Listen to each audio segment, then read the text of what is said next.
starting in verse 1. So Paul came also to Derbe and to Lystra, and a disciple was there named Timothy, the son of a Jewish woman who was a believer, but his father was a Greek, a Gentile. He, Timothy, was well spoken of by the brothers at Lystra and Iconium.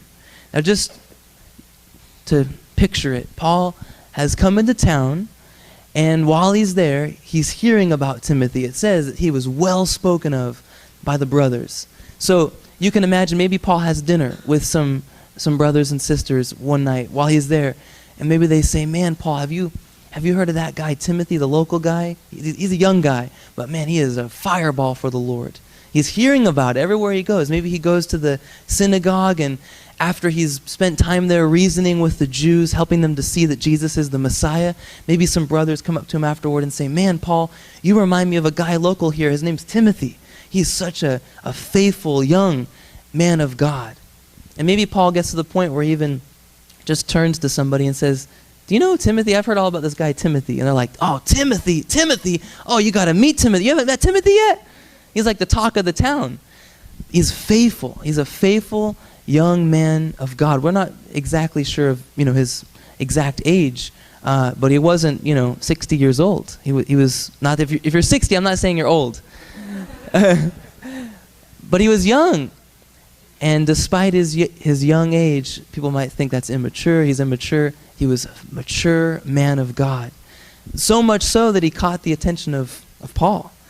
And that's one of the most tragic things that when I was pondering this. It's one of the most tragic things when a Christian will find themselves in a lukewarm environment, like a place where the spiritual climate is very low. Maybe for me, it was in a Christian college. I mean, it was very lukewarm. Nobody was really on fire for the Lord. Maybe you could be stuck in a church that's really kind of complacent, or wherever.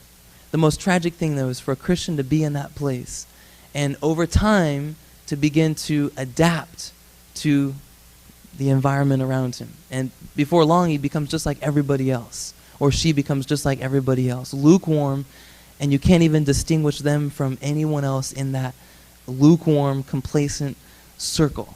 And that is the most tragic thing for a Christian. And I've seen it. I've seen it with my friends. I've seen it with people more like acquaintances when they get into a certain circle and they just begin to become so comfortable that they're no longer standing out.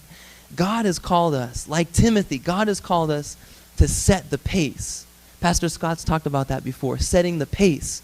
So that when you're in an environment where people are just like walking very slowly, doing nothing for the Lord, you run.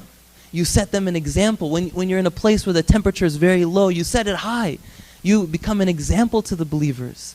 That's why Paul was able to say 2 different times, he said, follow my example as I follow the example of Christ. How could he say that if he was just like everybody else? He wasn't. He was faithful. He set the temperature. He set the pace. And that's what we see Timothy doing. He's not like everybody else. He's actually well spoken of by the brothers in two different cities. He's well known all throughout the area because he's faithful to the Lord. And I would just say, if you this morning are in a place where you are not being an example to your other brothers and sisters, you're lukewarm, you're comfortable, you're complacent, man, put your armor on and get up and fight for the Lord. But the Bible tells us that we're soldiers of Christ Jesus. We're not supposed to live on the sidelines and be comfortable and just watch like spectators. Like my friend Tom gave me a book one time. It was about basically sitting in the audience doing nothing. We're called to be in the battle. We're called to run the race, to fight the fight. And if you're going to do that, you're going to be different than other people. And that's a good thing. You remember Paul, I'm going to read this to you from 1 Timothy. You don't have to even turn there. Paul wrote to Timothy his first letter, and he told him something very interesting. If I can get there. He said to him, let no one despise you for your youth, but set the believers an example in speech, in conduct, in love, in faith, and in purity. That's exactly what Timothy is doing. Now, when he wrote that, it was further on, because he's just now meeting Timothy. Actually, he hasn't even met him yet. But later on in his life, as Paul's watching the life and the example of Timothy, he's writing this letter, and he's like, Timothy, remember, don't let people look down on you. I know they're looking down on you. They're saying you're too young.